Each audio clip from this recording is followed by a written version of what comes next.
bagaimana kita mengimankan ihsan ini.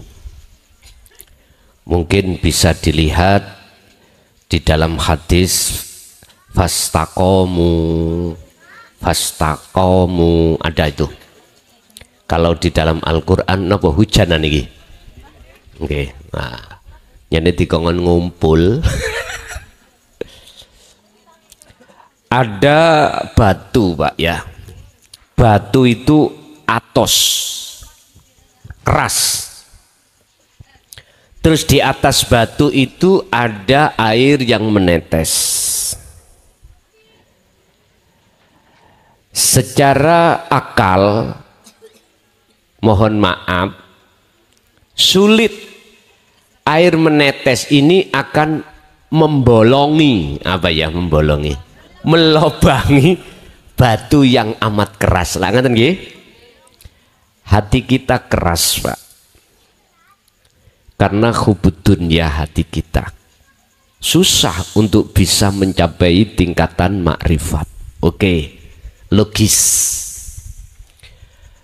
Tapi jikalau air yang menetes itu tidak berhenti, terus menerus, maka aku yakin batu sekeras apapun akan menjadi lubang. Coba nanti dipraktekkan di rumah sebagai tamsil atau contoh atau sebagai angan-angan kita, tafakur kita pada Allah. Sama. Bagaimana ihsan kita betul-betul hakul yakin. Tidak hanya nurul yakin, hakul yakin. Jalan satu-satunya adalah zikron kathiron. Bahkan dalam surat Al-Insan Allah jawab, wadhkur isma rabbika bukrata wa asila wa minal laili fasjud lahu fasabbihu lailan tawilan. Pagi sampai sore Muhammad, bahkan malam yang panjang, tetaplah kau itu menyebut nama Allah. Artinya cara hati jenengan diperintahkan untuk selalu ingat pada Allah. Betul, memang ayat ini mukhotobnya terhadap Ka Muhammad, tapi aslinya juga terhadap kita sebagai umat. Sebab wahyu per wahyu itu memang diturunkan terhadap Kanjeng Nabi, tapi untuk kita. Ada, Pak, sebab orang yang beriman itulah untuk Kanjeng Nabi aja. Mohon maaf, malam ini saya klarifikasi, walaupun kamu khotobnya itu kembali kepada mufrad terhadap Kanjeng Nabi Muhammad, itu aslinya juga terhadap kita. Beliau mekengkeng itu karena memakai mufrad, mukhotobnya itu. Akhirnya dia bersikukuh, oh itu untuk Kanjeng Nabi aja. Kita kan umat banyak. Iya, kalau itu ayatnya kum, baru untuk kita. Mohon maaf, Pak. Estu mohon maaf. Kita dididik di pondok pesantren itu ada ilmu nahwu, ilmu sorof, ya tah? Ada ilmu fikih, ilmu hadis, ilmu Quran, balaghah mantek. Tolong di masa jenengan ini kasih wonten masa lo ya, belajarlah anak-anak kita yang masih di ibtidak, sanawi, aliyah, tolong raihlah ilmu itu. Nanti sebagai muqabbalah ketika saat jenengan musawirin, artinya masuk di dalam pengajaran dinut tauhid, nanti akan paham dan lengkap pemahaman jenengan. Makanya kita yang punya anak, mohon maaf, jangan pernah dalam hati kita biayanya berapa yo, terus habis berapa yo mondok, jangan. Estu. Apalagi di zaman yang seperti ini, Pak, zaman yang serba nyun sewu, anak laki-laki SMP SMA nyun sewu loh ya. Ada anak SMP SMA hamil, ya toh? Karena memang lingkungan Kita sebagai orang tua, mohon maaf, tidak sepenuhnya 24 jam mengawasi, mendidik anak karena kita repot mencari nafkah. Gitu? Jalan satu-satunya untuk menyelamatkan masa depan anak kita, masukkan pondok pesantren. Pun, niki solusinya pun. Percaya dan tidak percaya, inilah sebagai jawaban yang akan mencetak penerus Kanjeng Nabi Muhammad Sallallahu Alaihi Wasallam. Banyak Pak sekarang itu belajar ilmu ning YouTube. Ngapunten loh ya. Tapi mohon maaf kalau tidak kita masuk dunia pesantren. Kita itu bisanya ngomong tapi gak bisa baca kitab. Nggih. Kuncinya jadi ulama iku kudu bisa baca kitab kuning utawa kitab gundul. Lah bagaimana mungkin kita akan bisa membaca kitab gundul kalau nahwu shorof itu tidak kita kuasai? Enggak iso.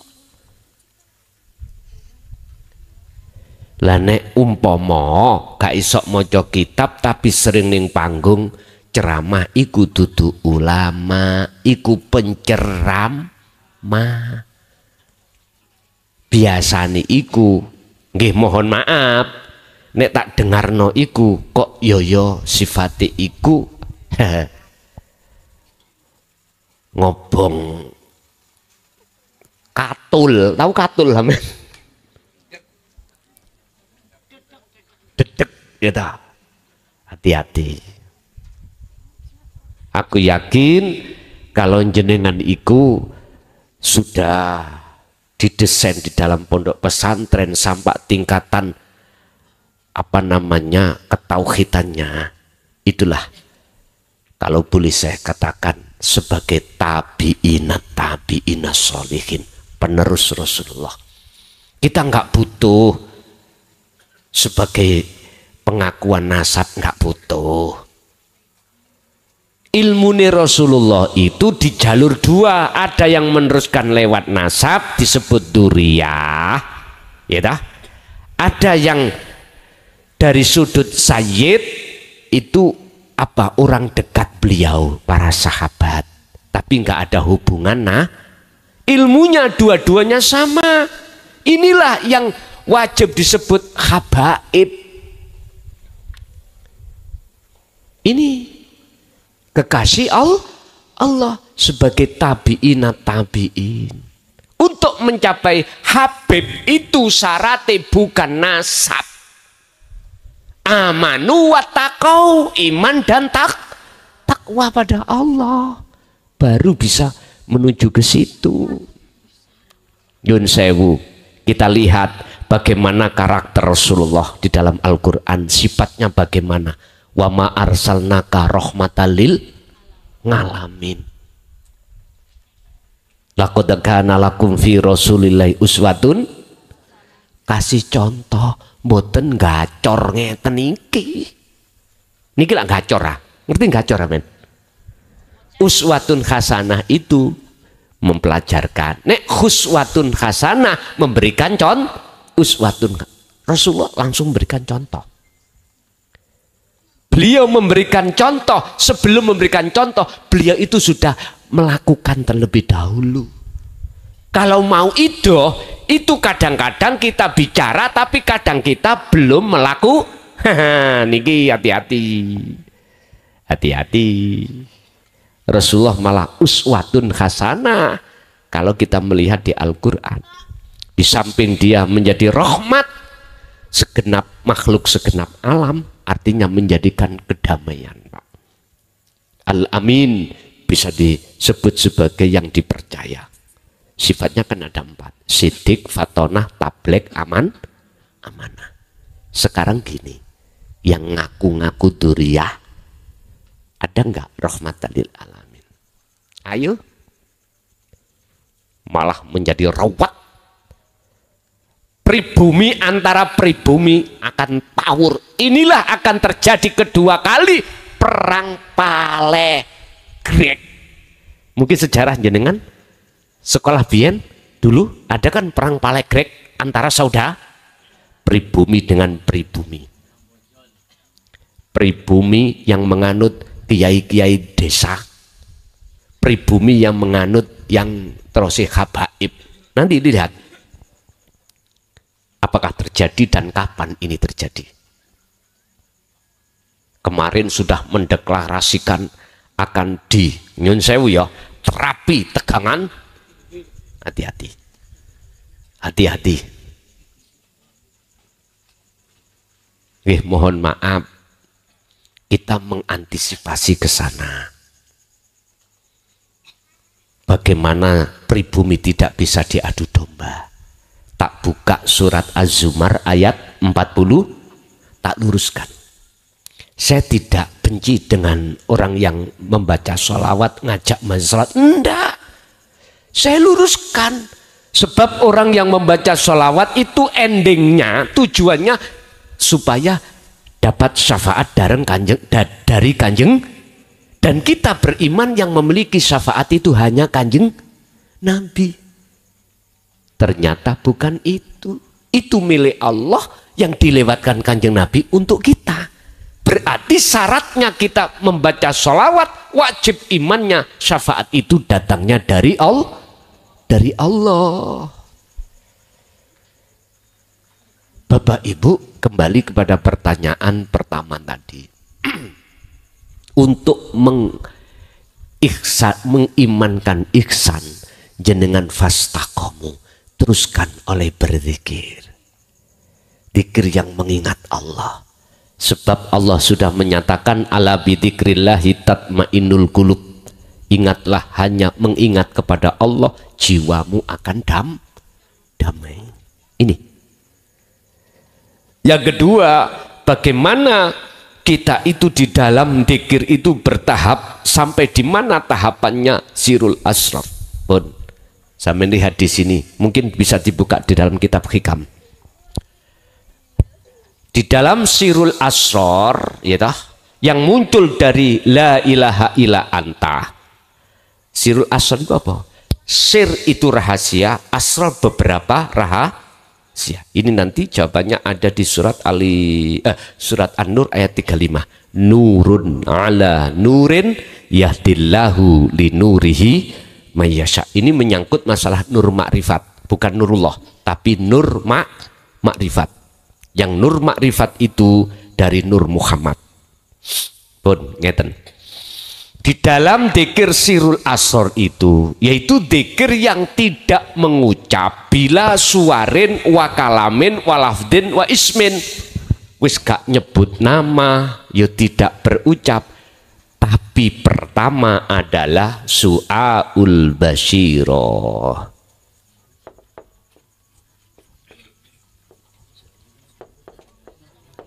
Apa su'aul basyirah? Merasakan kalau Allah hanya ilahun wahid, hidup kang sejati, yaitu Allah subhanahu wa ta'ala. Di dalam diri kita dan di luar diri kita lah sang yang berperan. Segala hal apapun yang muncul dan timbul itu sumbernya dari Allah subhanahu. Allahu khalaqakum wa ma ta'malun. Allah yang menciptakan seluruh makhluk. Wama lan opo tak maluna kang doa gawe sira kabeh iku sangka Gusti Allah, bukan dari kita sendiri. Artinya kita harus mengasah terus dzikir su'aul basyirah, rasa tadi, rasa dalam hati. Rasa itu apa? Iman. Kita harus terus mengasah iman itu setiap saat dan waktu. Contoh, waktu sholat, sebelum kita takbiratul ihram, hati sampean harus yakin atau merasakan. Bisanya Anda takbir itu karena ada yang mentakbirkan. Tidak bisa takbir sendiri. Inilah kata Nabi Musa di dalam surat Al-Baqarah ayat 54. Innakum dolamtum anfusakum bittikhadikumul ijlah hei kaumku, sesungguhnya kau telah dolim pada Allah. Bentuk dolim pada dirimu sendiri, rupane apa? Bittikhadikumul ijla, menjadikan anak sapi sebagai sesembah.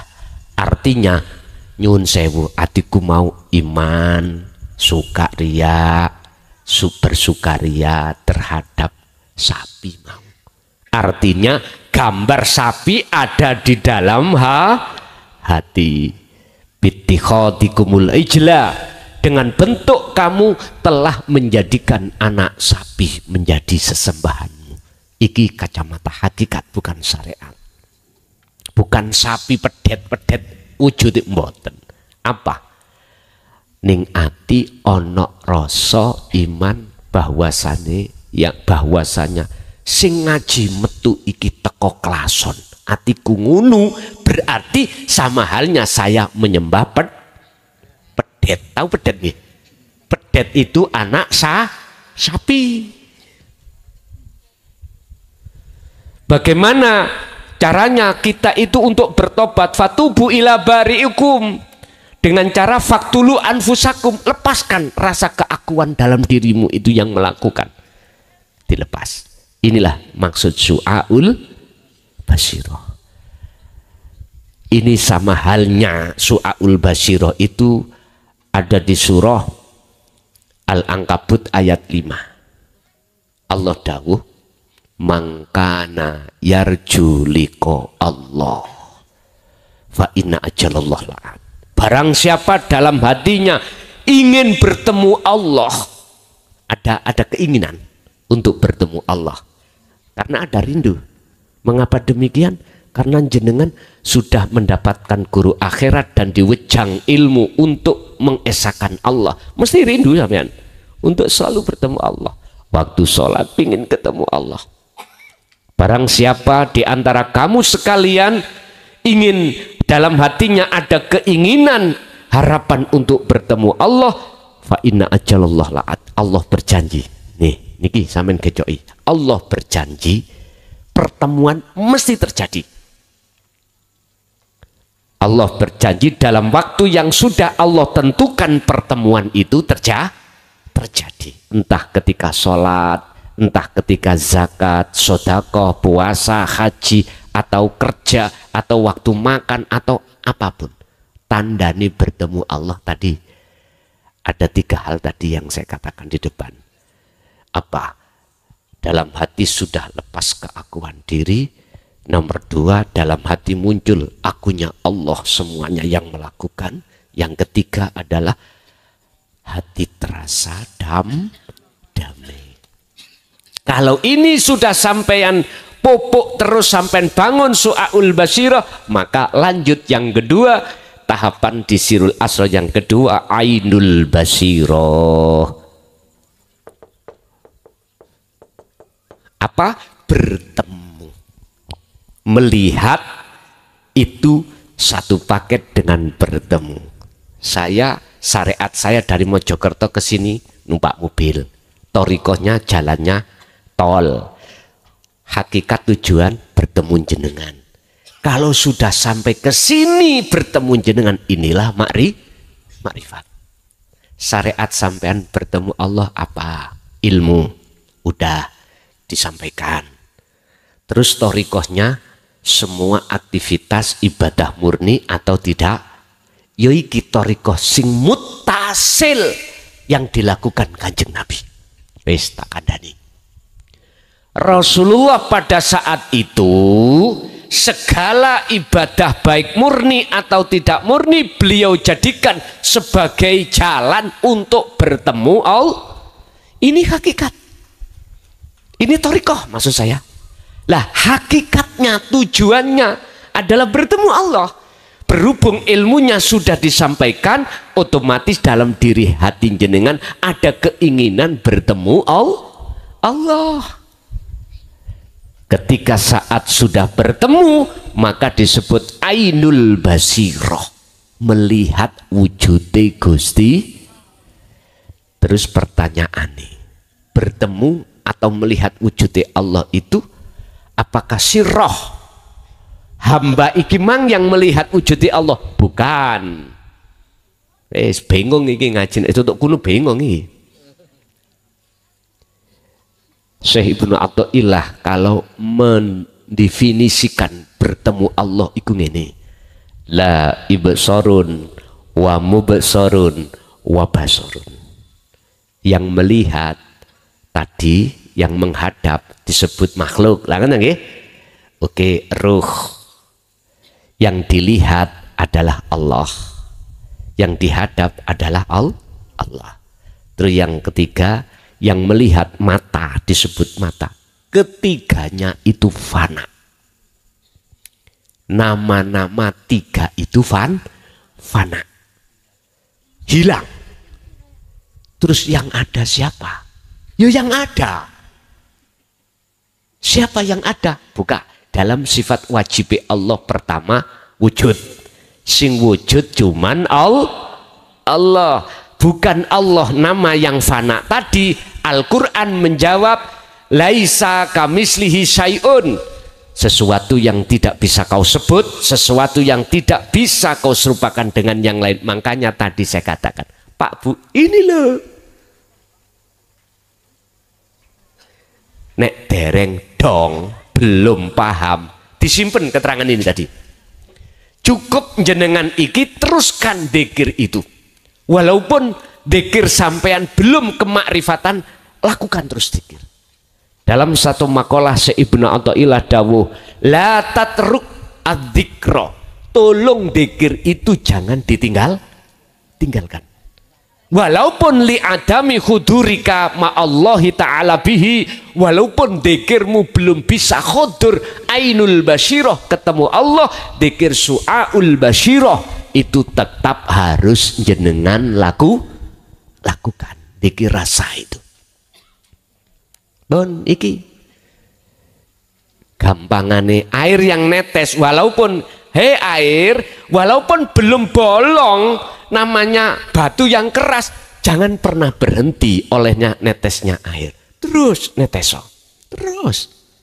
Nanti pada waktu yang telah ditentukan, bolongnya atau lobangnya itu mesti terjadi.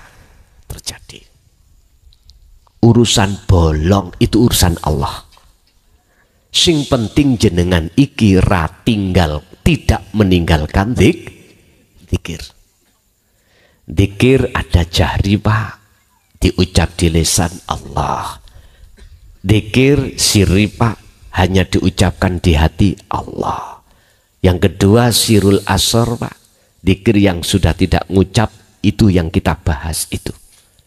Nanti kalau sudah ainul basyiroh itu sudah terjadi, laksana ngene. Nyuwun sewu. Niki napa niki? Penghapus nggih. Umpama penghapus kula tutupi, wujude nyata mboten? Mboten. Sampeyan tak kasih tahu, Bapak Ibu, subhanalladzi asra bi 'abdihi lailan, zat yang maha suci hidup, yang memperjalankan jenengan itu ada di dalam dan di luar jenengan. Wujudnya Allah itu, sampean beriman. Sama dengan Bu, di dalam kubeluk itu ada penghapus. Jenengan sudah iman. Oh iya. Oke. Sampean jangan berhenti di sini. Jenengan harus fal ya'mal amalan sholihan, harus ada tindakan bagaimana caranya kabar yang saya terima dan saya yakin itu menjadi hakul yakin. Tadi nurul yakin, nur cahaya yakin, keyakinan. Sampai sudah ada keimanan, aku percaya semua itu Allah, tapi aku belum ketemu Allah, belum nyoto Allah bagi saya. Karena sebab ada tutup. Bukan Allah itu bisa ditutupi loh Pak ya, yang ditutupi kita yang tertutup. Itu harus dihilangkan.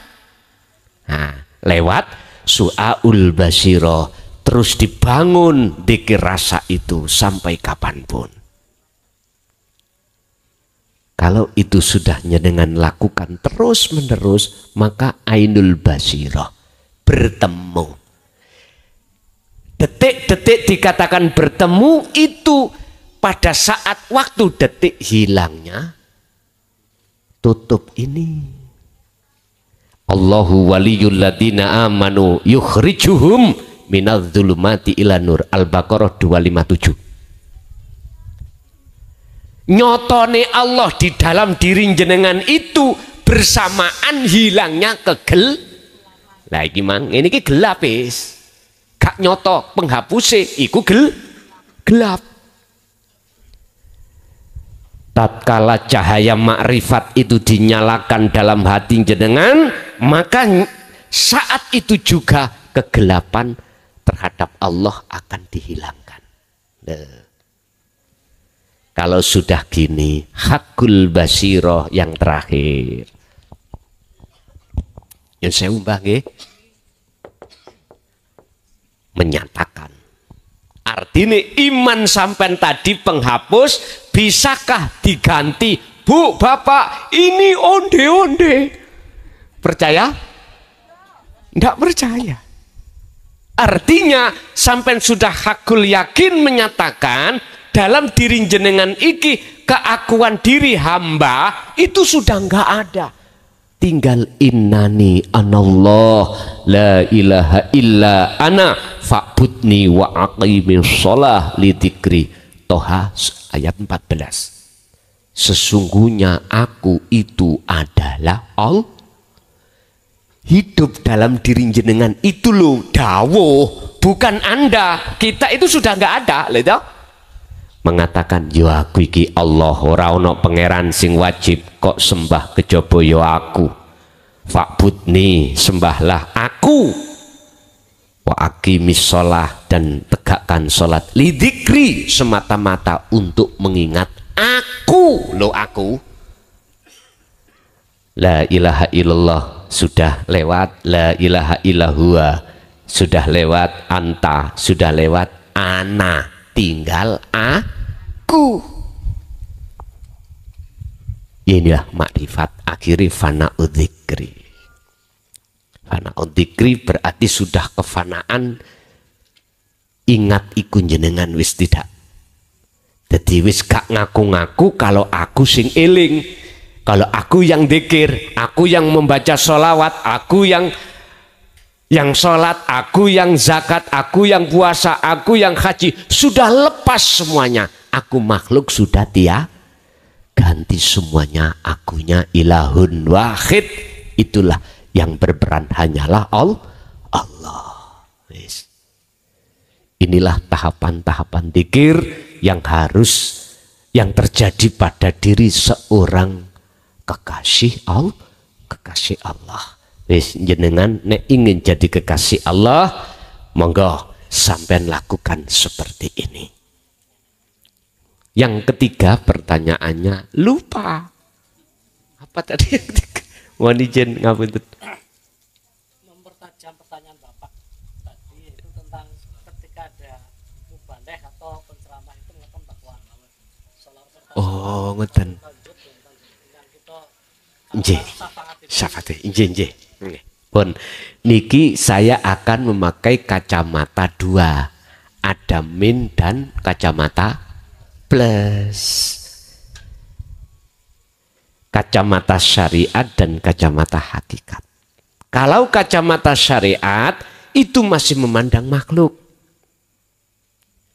jadi kalimat itu bernuansa syariat. Tapi hati sampean maksudnya Kanjeng Nabi Muhammad itu hidup yang menguasai beliau. Sangat dipahami ya? Sama dengan gini Pak. Secara logika, kalau saya tidak meminum air ini, rasa haus tidak hilang. Lesan syariat saya berkata, hilangnya rasa rasa haus itu sebab saya minum air syariat. Tapi maksudnya air dalam hatiku adalah wujudi Allah. Innallaha bikulli syai'im muhit. Sesungguhnya Allah itu meliputi atas segala hal sesuatu. Lah, ini akan bisa tembus ke wujudnya Allah di dalam setiap makhluk itu manakala kita sudah melakukan tahapan dzikir ini. secara syariat kacamata nggak apa-apa. Tapi ini akan bermasalah manakala hati kita itu juga mengimani dari makhluk. Sakit dipaham nggih? Dan ini tidak akan bahaya membaca sholawat atau syafaat mengharap dari Kanjeng Nabi apabila itu hanya di lisan, tapi hati panjenengan maksudnya Muhammad itu Allahnya yang menguasai Muhammad. Makanya syahadat kedua, wa asyhadu anna Muhammadar Rasul, dan sesungguhnya Muhammad itu utusan Allah. Muhammad jenengan makhluk. Rasulullah bisanya berdiri rukuk sujud atas dasar perintah Gusti. Berarti jenengan bisanya berdiri karena didirikan, bisa rukuk dirukukkan, bisa ngaji dingajikan. Itulah status maksud Rasulullah utusane Allah. Sampai nek diutus makan yo ora iso makan sendiri, ngaji yo gak iso, nggak bisa ngaji sendiri. Ikulah hakikatnya. Nyun sewu, ad-dunya mataul ghurur. Bagi siapa? Dunia itu sifatnya adalah menipu. Bagi siapa? Dan bagi siapa dunia itu tidak menipu? Nyun sewu, urusan dohir, urusan dunia ini bagi kita yang belum ilahun wahid, belum bertuhan ke esa, maka akan bahaya. Justru akan menutupi penghalang hati kita pada Allah. Tapi bagi panjenengan, kalau sudah ilahun wahid, hati jenengan sudah memegang sirul asrar dengan tahapan dzikir mulai syu'aul basyirah sampai hakul basyirah, sugiyo koyo opo, kayao koyo opo, fisik jenengan urusan dunia, urusan istri, suami, anak, harta benda, dan semua itu tidak akan membahayakan jenengan. Justru semua itu akan menjadi kendaraan jenengan untuk berwasilah bertemu dateng Gusti Allah. Tergantung. Itu tadi. Jenengan syariat tok opo sak hakikate. Kalau syariat tok ya bahaya, kalau sak hakikati sekalian hakikati nggak akan bahaya. Sebab dalam salah satu ayat Allah katakan wabtaghi fima ataqallah darul akhirah. Tolong urusan ruhania, negeri akhirat, raihlah. Satu sisi bagianmu di dunia jangan kau tinggalkan. Bagian dunia berarti syariat, bagian akhirat berarti hakikat. Ini dikatakan juga pada diri Rasul dalam surat Al-Isra ayat 1 yang mengkisahkan sejarah Isra dan Mi'raj. Isra dan Mi'raj. Isra perjalanan dari Masjidil Haram ke Masjidil Aqsa. Iki adalah syariat. Dari masjid ke itulah perjalanan jenengan di syariat. Tetapi jangan berhenti, harus Mi'raj. Perjalanan Rasulullah dari Masjidil Aqsa ke Sidratul, lepas landas coro pesawat, tinggalkan dunia, hati sampai tinggal no kesenangan dunia, walaupun secara jasmani campur dengan urusan dunia, biar nggak terpengaruh ruhaniyah, langsung naik menuju Sidratul Muntaha. Inilah suluk menuju wusul. Maka biar tidak menjadi dunia ini pengaruh penghalang kita pada Allah, sistemnya jadilah kau seperti ikan yang hidup di laut. Walaupun airnya terasa asin, ikan itu tidak terasa asin. Artinya dagingnya ikan laut tidak bisa dipengaruhi oleh asinnya air lah.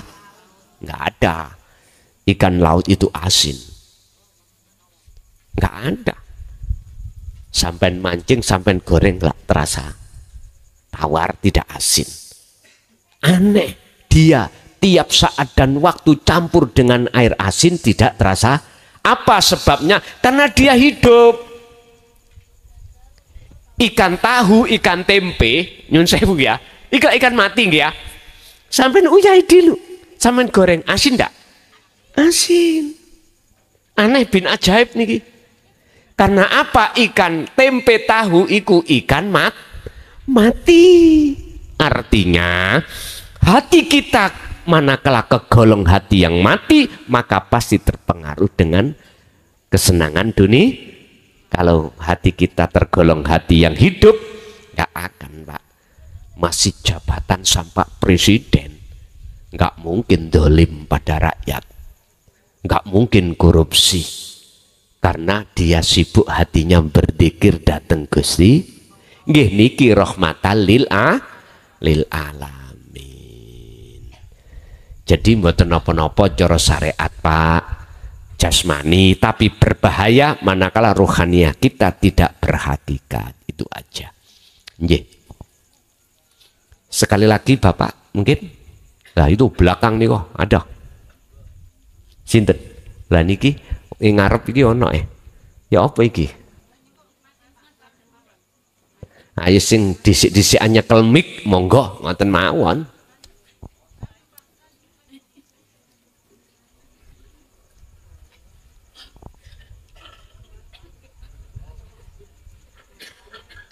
Monggo. Assalamualaikum warahmatullahi wabarakatuh. Waalaikumsalam warahmatullahi wabarakatuh. Nggih, mengki tak tambahi, Pak. Tenang bonus. Nggih. Ngapunten Pak Yai. Nggih, jenengan berdiri biar bisa disoting. Badhe tanglet niki. Wau kan Pak Yai ngendikan mun nyampaikan bahwasane sekabeh tingkah laku utawa perbuatan kita itu saking Gusti Allah, saking kersane Gusti Allah. Lah berarti misal kita berbuat keburukan atau kejelekan, entah itu nyolong, terus mendem, terus nopo mawon sing tersesat, niku termasuknya kan saking Gusti Allah. Niku pripun Mbak Yai? Nggih. Niku mawon pun. Nggih. Nggih. Inilah kiai sak donya ga iso jawab. Kecuali sing jawab Allah baru bisa. Artinya apa? Di dalam Al-Quran hujahnya ada. Jikalau baik datangnya dari Allah, jikalau jelek dari nafsumu sendiri. Ini dipandang syariat benar, supaya kita biar tidak condong ke pekerjaan maksiat. Sekalipun yang menguasai di situ Allah. Kalau kita itu memandang dari syariat, bingung Pak. Kiai syariat nggak berani mengatakan iku songko Gusti Allah. Mesti mengatakan nafsu, karena memang beliau punya dasar hujah Al-Quran. Terus kalau kita tarik dari kacamata hakikat, berarti ada penguasa dua. Allah dengan nafsu dalam diri kita. Lah ngoten nggih. Padahal hakikat itu memandangnya itu ilahun wahid, ketunggalan. Terus biar gak bingung bagaimana kalau maksiat itu datangnya dari Allah, ya apa iku biar kula saged nrimo. Lah ngoten nggih. Saged memahami. Mohon nyuwun sewu. Bahasa maksiat, bahasa taat itu kan muncul dari syariat, baik dan jelek.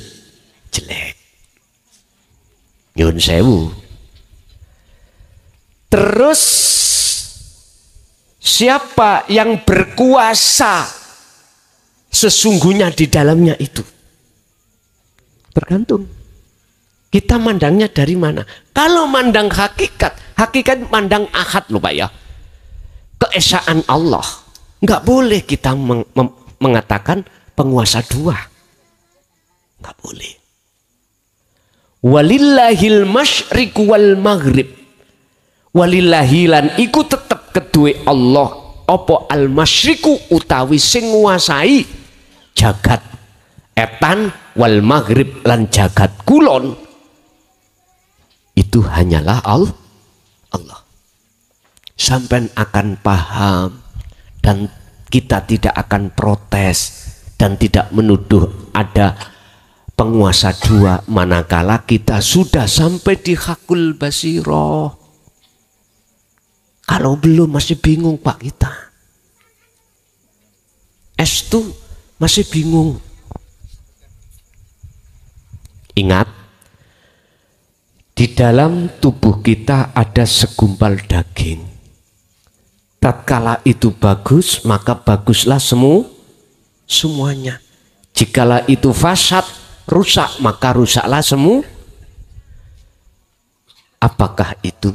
Hadis Rasulullah sahih, itulah hati. Terus dinukil oleh Imam Ghazali di dalam kitab Ihya Ulumuddin juz 2, insya Allah kalau nggak salah. Bukan hati maksudnya seperti hati ayam, bukan. Al-qalbu ay ar-ruh, maksudnya ruh. Jikalau ruh kita itu beriman ada 2, bahkan ada 3, ada 4, maka rusaklah ruh itu. Setelah itu maka rusaklah seluruh perbuatan jasmani kita Pak. Rusak di mata Allah, bukan di mata manusia.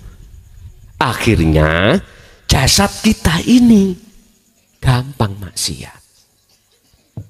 Karena kita tidak merasa Allah dekat atau Allah selalu melihat kita. Nyuwun sewu, tombok togel niku dosa napa mboten miturut syariat? Larangan apa perintah? Nyuwun sewu Pak, saya tidak ngomong inisial loh ya. Saya pernah tahun 2001-2002 diparani kiai Pak, ulama, minta nomor. Mohon maaf ya, saya katakan ulama karena pandangan umum dia tukang ngaji. Kebebeng, tahu kebebeng Pak? Keterpaksaan, hutangnya banyak. Niku bilang sama saya, Gus, dudunono meresuk kemis iku piro muncule kanggo nyaur utang tok ae. Saya coba, mohon maaf. Ini tingkatannya kita sebagai tukang ngaji, isok ngaji. Apalagi yang tidak belas, kayak gitu toh. Artinya siapapun kita, apapun status kita, kalau belum sampai dzikir sirul asror, su'aul basyiroh, bahkan hakul basyiroh, mesti terbuai Pak, kita itu hati kita dengan gebiar rindunya terbuai, sehingga kita akan buta pada Allah. Akhirnya kita akan gampang dan berani berbuat maksiat. Husnul a'mali nata'iju husnil akhwal min qalbin zalihidin. Syekh Ibnu Athaillah dalam makalah, perbuatan dohir jasad ini akan bagus itu tergantung sumber yang muncul, keadaan ruhaniah itu bagus apa ora. Bagusnya hati ruhaniah jenengan yaiku min qalbin zahidin. Kalau di dalam Al-Qur'an, inni wajah tuwaj, ya wajah rasampen menghadap ke wajahi Gusti baru, itu benar. Nek wis seperti ini Allah terasa dekat dan Allah terasa selalu melihat kita. Nggak akan Pak kita itu gampang berbuat maksiat. Bapak Ibu, terus bagaimana kita meyakini kalau maksiat itu datangnya dari Allah? Ngeten, jangan dilihat makhluke. Nek sampean lihat makhluke mesti muncul kata-kata mesti muncul kata taat dan maksiat. Coba sampean lihat dari sisi ilahun wahid yang berkuasa, siapa? Lah kalau sampean sudah melihat itu, barulah kalimat maksiat dan taat itu fana. Sehingga manakala ditarik ke syariat lagi, sebab apa Allah menguasai si A berbuat maksiat, si B berbuat taat? Sebab apa? Lah asbabun nuzul akan masuk niki seret sampean tahu jawabane. Oh, mek satu jawabane. Yang taat sami'na wa atokna, yang maksiat sami'na wa asaina. Jawabannya di dalam surat Al-Baqarah ayat ndek-ndekan. Innal ladzina kafaru sawaun 'alaihim a'anzartahum am lam tundirhum la yu. Mereka yang maksiat itu karena dituturi atau tidak dinasehati atau tidak tetap hatinya la yu'minun tidak percaya. Lah maksiat niki sing kula maksud maksiate ati, maksiate ada dua, maksiate jasad dan maksiate roh.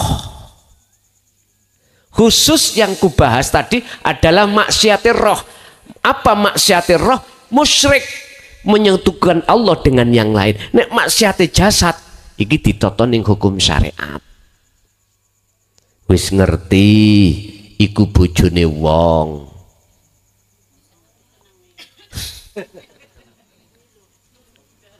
Paham nggih? Tapi ya apa Pak? Lah sing wedok ya seneng. Sampeyan salahno ya apa? Tir padha irenge, sir padha seneng. Wis.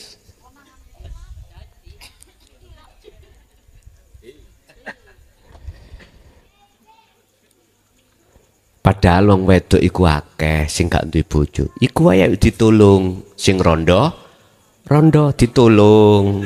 Ngoten nggih?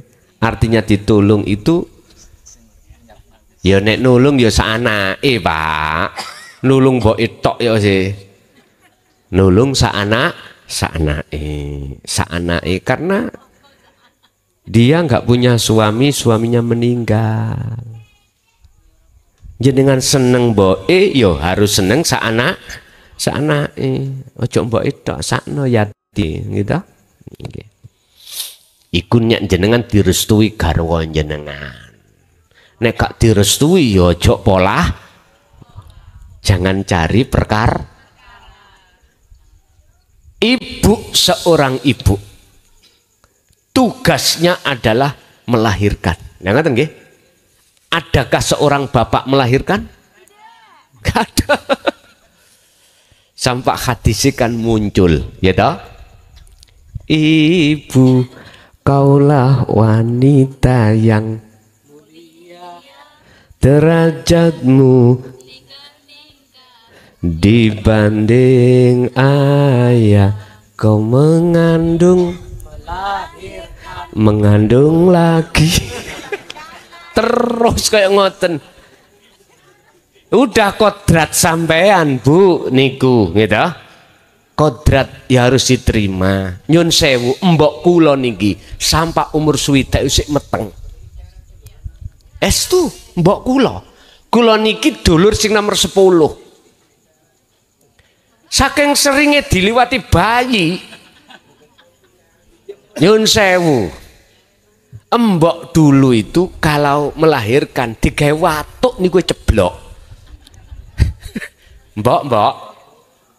Nggih, umur 60 itu masih hamil. Nggih, saudara saya sekandung itu 12, Pak. 12. Kula tiru sekarang. Anak saya sekarang 7 separuh. 7 anak saya sekarang 7. Wis mboten saged bedakno kula. Wedoke pira lanang pokoke 7 separuh. Tahu 7 separuh nggih? Nah. 8 kurang titik ngoten non. Hampir 8. Saya harus di atas 12. Gak kalah dengan orang tua. Orang perempuan janganlah kau keluar kodrat. Kan ada perempuan aku sudah wegah mau hamil lah gitu nggih.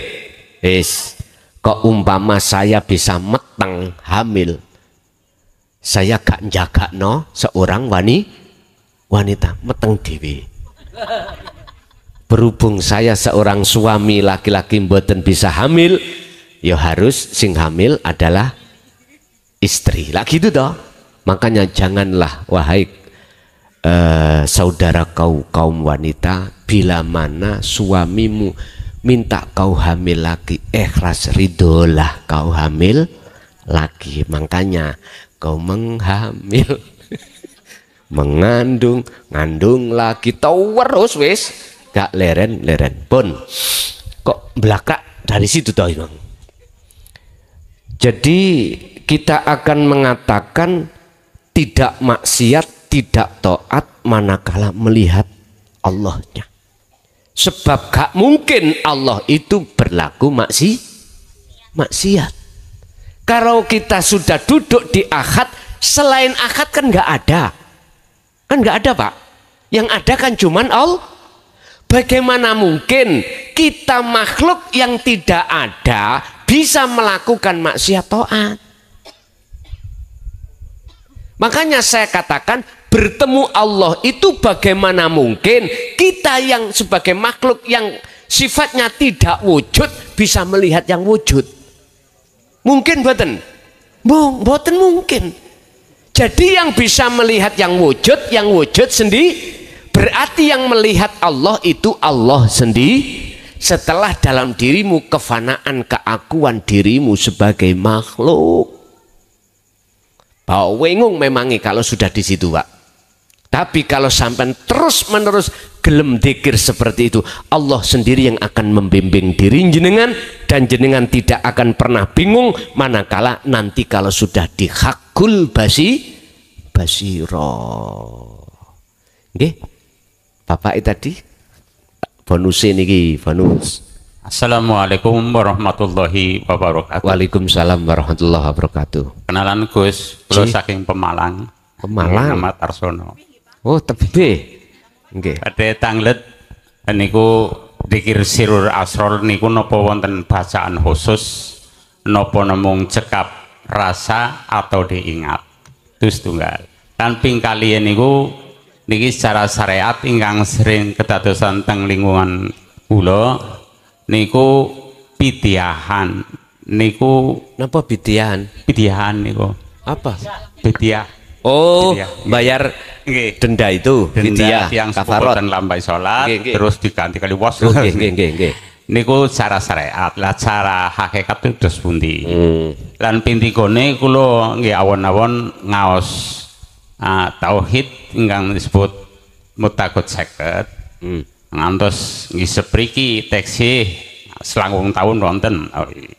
Tapi mboten nate wonten bahasan tentang kerohanian napa teksih dalam tingkatan napa pripun. Sing akhirnya kula ngoyak-ngoyak Gus Mulason niki teng Tegal kula jogi teng mriki kula kejar niku.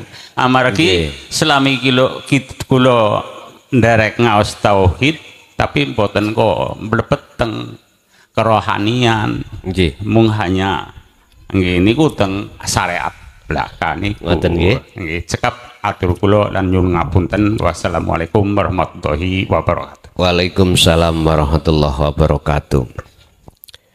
Dzikir sirur asro iki proses sih Pak. Muncul dari kalimat tauhid di dalam surah Al-Anbiya ayat 87. La ilaha illa anta subhanaka inni kuntu minadz zalimin. Tolong iki sampean buka di dalam tafsir mutasyabihah itu di dalam Al-Qur'anul Qadim. Al-Qur'anul Karim berarti bacaannya.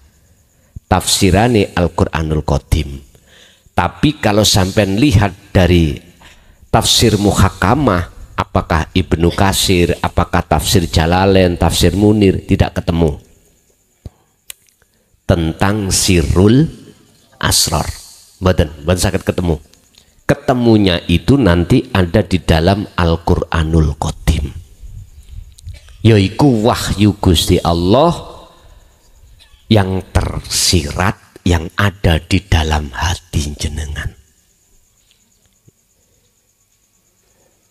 Iku nanti akan terbuka manakala jenengan sudah sampai di hakul basiroh. itu muncul sirul asrar. Lah fungsine bacaane cukup praktek dirasa. Kalau bacaannya ya la ilaha illa anta subhanaka inni kuntu minadz. Kalau jenengan mau cotok lesan ini, hati tidak berjalan rasa, jenengan akan mendapatkan karomah. Jenengan akan muter-muter di makom mukasyafah, tidak bisa ke musyahadah bertemu Allah, nggak iso. Mboten bisa. Itu tidak jauh berbeda ketika jenengan dzikir jahar kali siri. Jenengan masuk thariqah manapun, muktabaroh katanya. Ketika jenengan suluk puluhan tahun, pingin tahu saya, sudah wusul? Mohon maaf loh ya, karena saya juga korban Pak. Jujur saya korban. Saya pelaku puluhan tahun. Jujur, saya masuk di dalam thariqah salah satu di antara thariqah yang muktabaroh. Aku nggak usah nyebut ya. Saya diaturi dzikir sirri, mohon maaf pada saat itu tahun 74 Pak. Berapa? Satu hari satu malam 20.000. Kalau sekarang berapa? 5.000. 20.000 Pak. Tapi itu memang proses birriyadhah wal adhkar, memang proses itu. Tapi saya katakan, kalau terus sampean ada di dzikir itu, nggak bisa untuk dikatakan wusul di makom musyahadah pada Allah.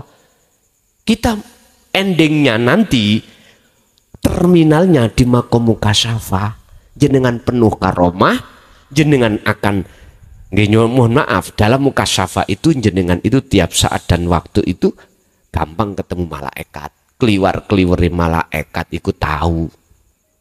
Malaikat arep ngambil bebek sampean, ketemu takok, il kate nandi bebekmu tak joko, kapan il? Iki cara muhadasah ya, omongan pribadi.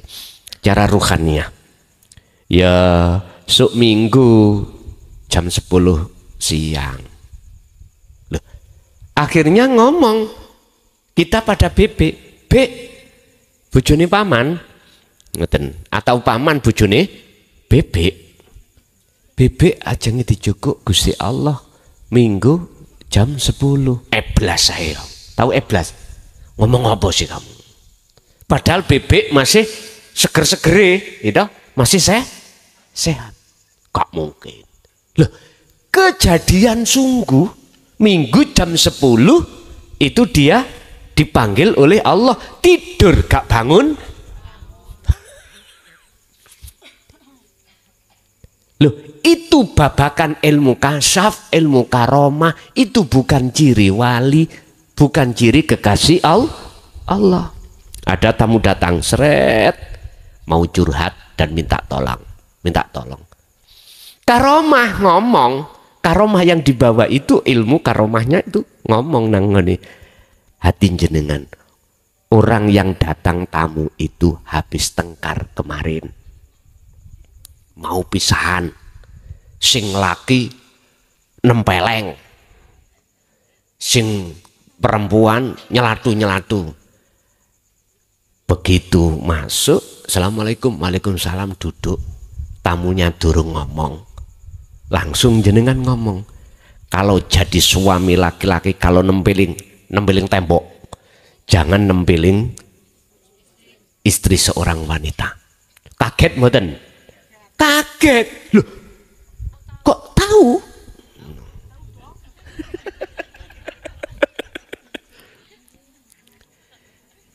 Ibu jenengan walaupun punya mulut dua, yo jangan mewir-mewir.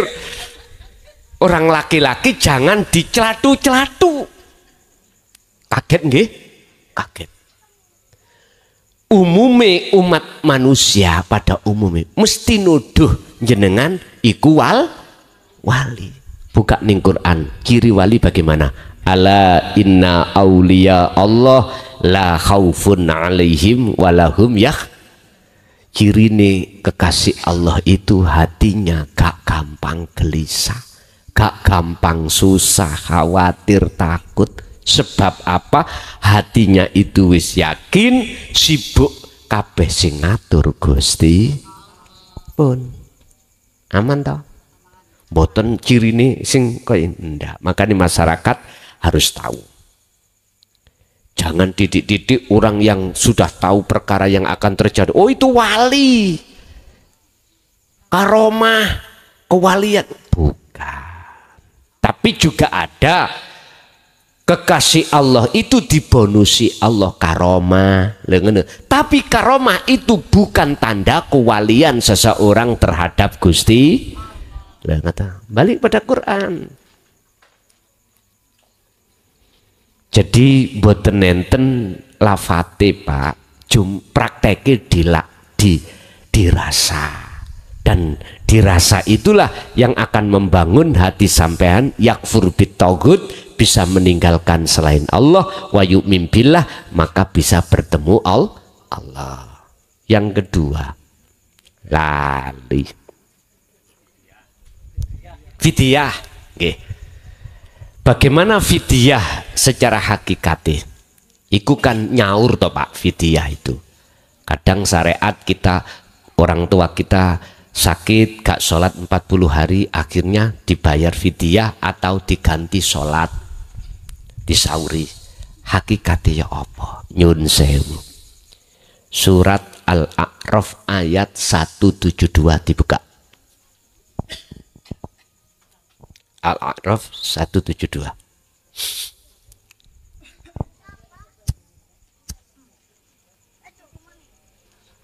Wis tah pawenan nek ngaji ono kitab ini nggih. Sampun Bu, ketemu?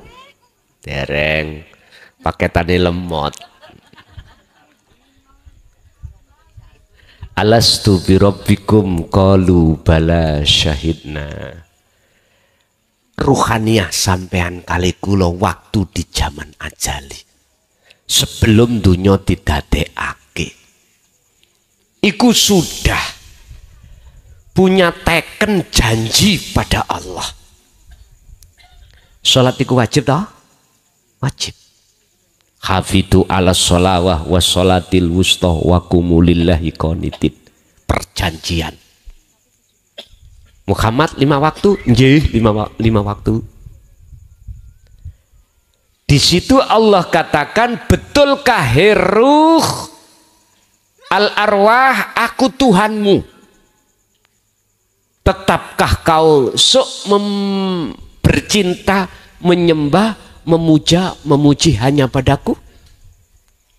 Jenengan jawab teng mriku qalu bala syahidna. Qalu mongko padha jawab sapa arwah bala injih syahidna, bersaksi, melihat, bercinta, menyembah, memuja, memuji sapa ingsun dateng jenengan. Oke, langsung dicatat, disestempel, tes.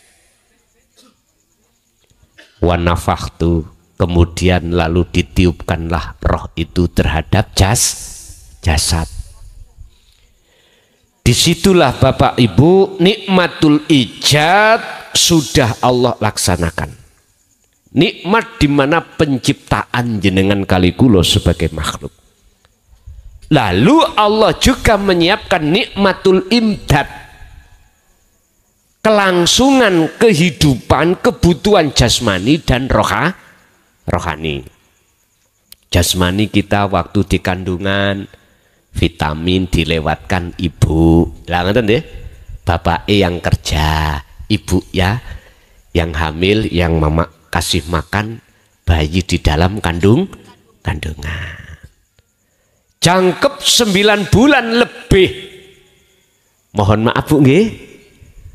2 kates luru, 2 monyor-monyor. Tahu monyor-monyor? Penuh dengan ASI. Monyor-monyor penuh asinya. Itu loh namanya kalau Jawa Timur monyor.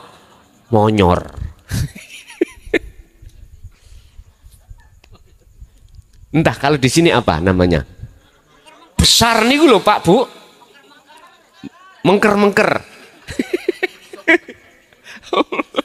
Ngapunten ya. Niki fakta. Allah sudah menyiapkan nikmatul imdad terhadap bayi jenengan kali kula. Lah ruhnya bagaimana? Rasulullah mengatakan kullu mauludin yuladu 'alal fitrah. Bayi yang dilahirkan dari seorang wanita, apakah itu orang tuanya muslim atau ghairu muslim, tetap fitrah. Artinya fitrah ruhaniyah sampean kali kula ini masih mulus menyembah Allah, menyembah ilahun wahid, masih syahidna. Makanya anak kecil kata hadis meninggal sebelum balik itu adalah langsung surga. Ini sebagai celengan nih orang tuh celengan, tahu celengan ya?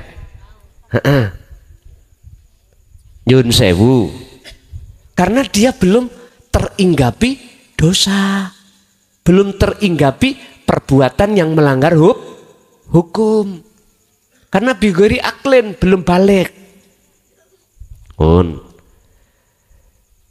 Anak kecil itu laksana Kanjeng Nabi Adam di surga, tidak ikut kerja, pingin apapun itu keturutan. Pak, Bu, gule, datang gule. Si kecil gak ikut kerja, gule. Minta mainan, datang mainan. Nabi Adam gitu. Adam, dalem Gusti. Kui pingin urip terus ning negeri surga. Injih. Apa sebabnya? Kepingin apa ae kula gak kadek rekoso, soro-soro kerja, datang sendiri. Oh iya, tapi satu yang harus kau pegang perjanjian apa? Wala taqrabah hadhihi syajarah. Jangan kau dekati pohon itu, karena pohon itu berbuah khuldi. Jikalau kau mendekat mesti kepingin, jikalau kau kepingin mesti ingin mendapatkan, kalau sudah mendapatkan mesti kau makan. Siap ngoten. Syahidna, nggih Gusti. Jenengan nggih ngoten. Nggih Gusti, kula nyembah jenengan. Tapi ketika akil balik datang, laki atau perempuan, akil balik, sing laki cari gendaan, cari pacar, sing istri memeti, langan ini.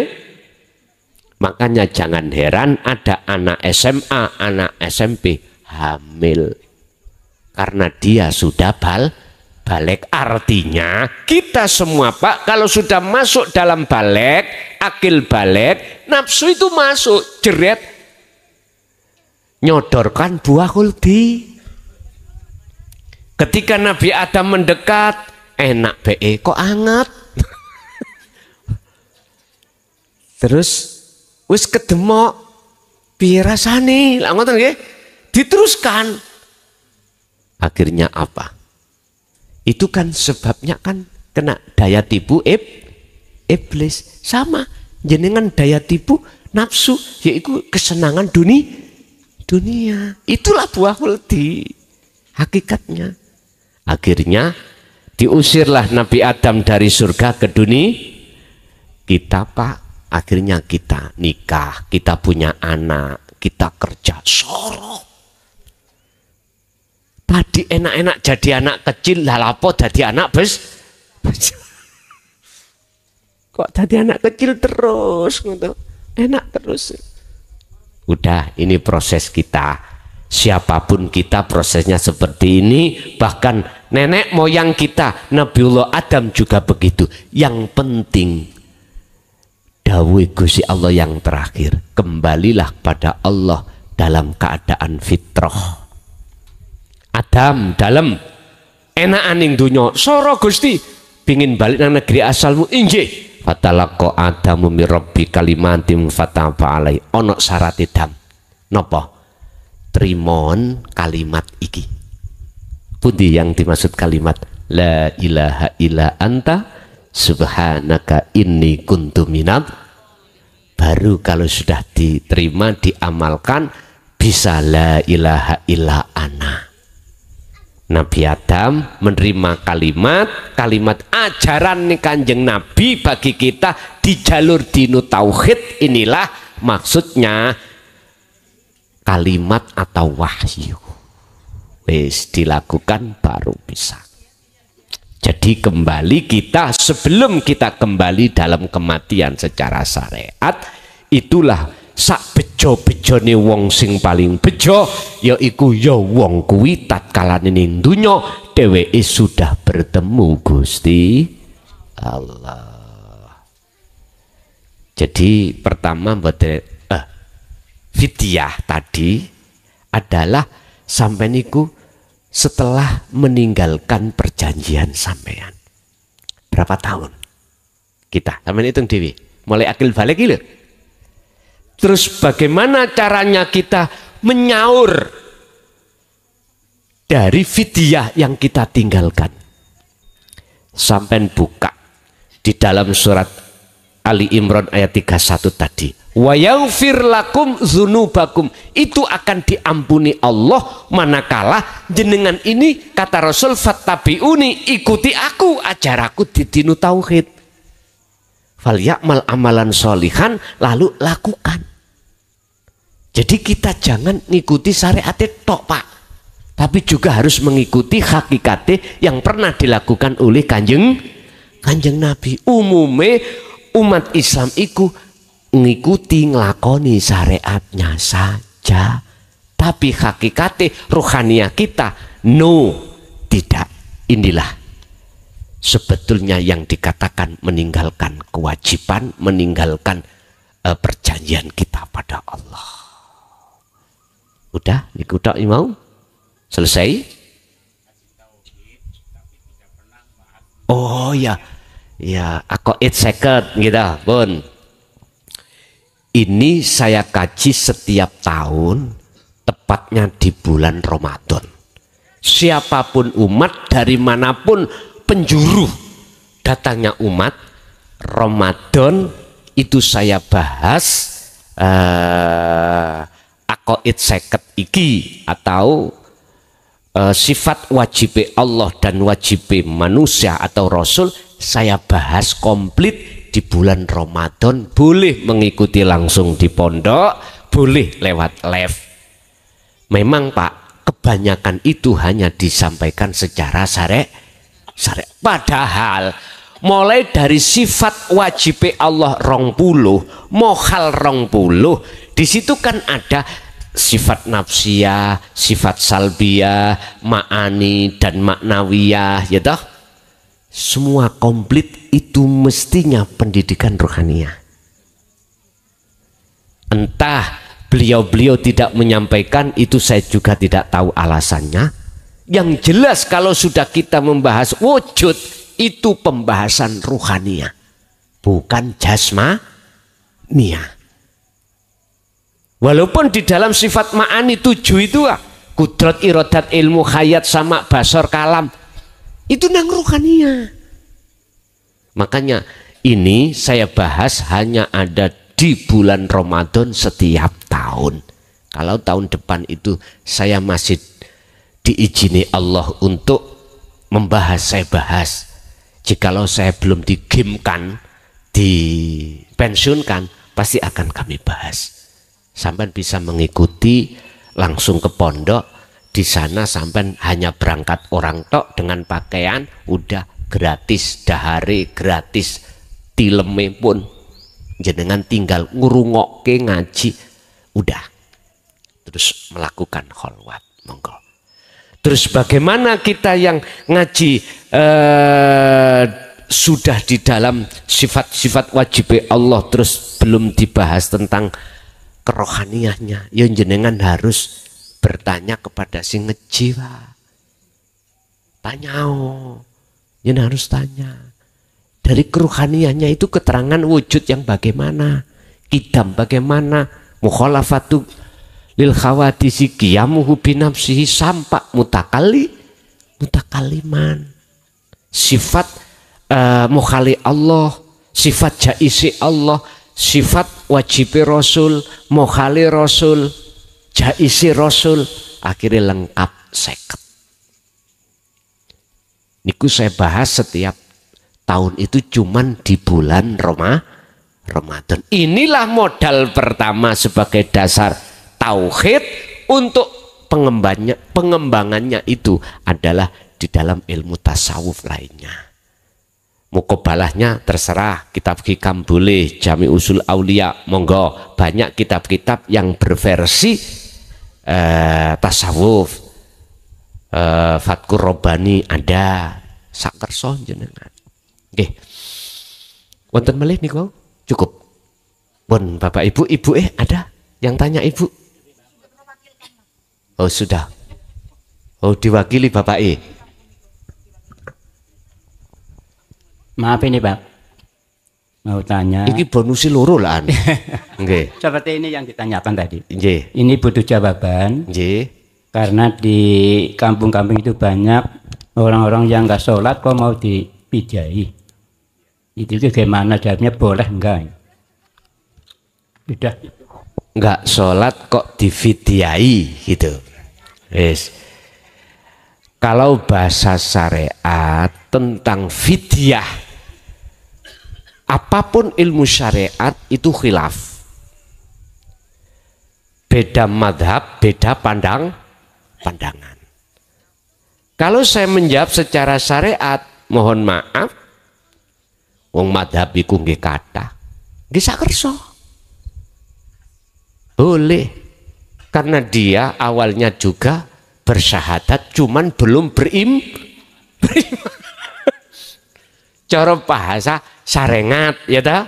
Tapi kita tidak tahu ruhania beliau mungkin lebih dekat pada Allah daripada kita. Mohon maaf lo ya, mohon maaf. Kadang-kadang ada seseorang itu untuk mencapai kepada Allah itu kan ada sistem dua Pak, wasilun dan majdubun. Kalau wasilun secara jasmani taat hukum syariat.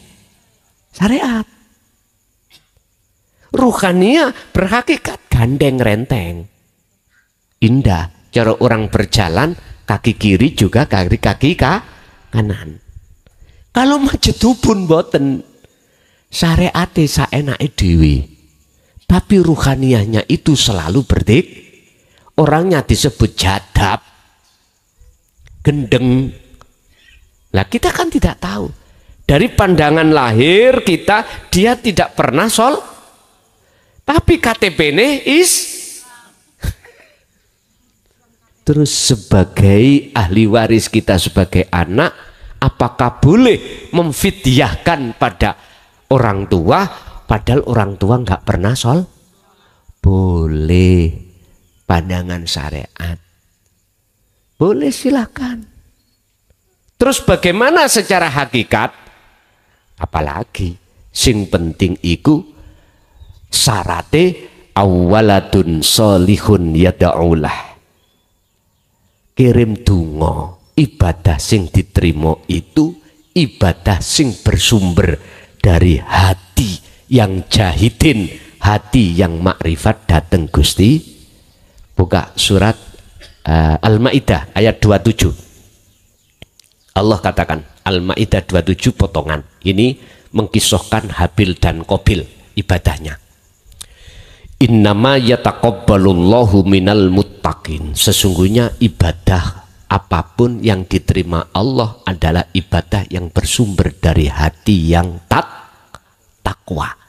Bukan nasab, duryah, bukan. Hati yang bertakwa. Apa sih takwa? Ilmu, amal, istiqomah. Ilmu tentang ke Allah sudah, untuk mengesahkan Allah sudah, amal praktek, dzikir jenengan kholwat, istiqomah terus menerus. Inilah Pak. Sampeyan sikapi sendiri. Nggih. Cukup nggih? Pun.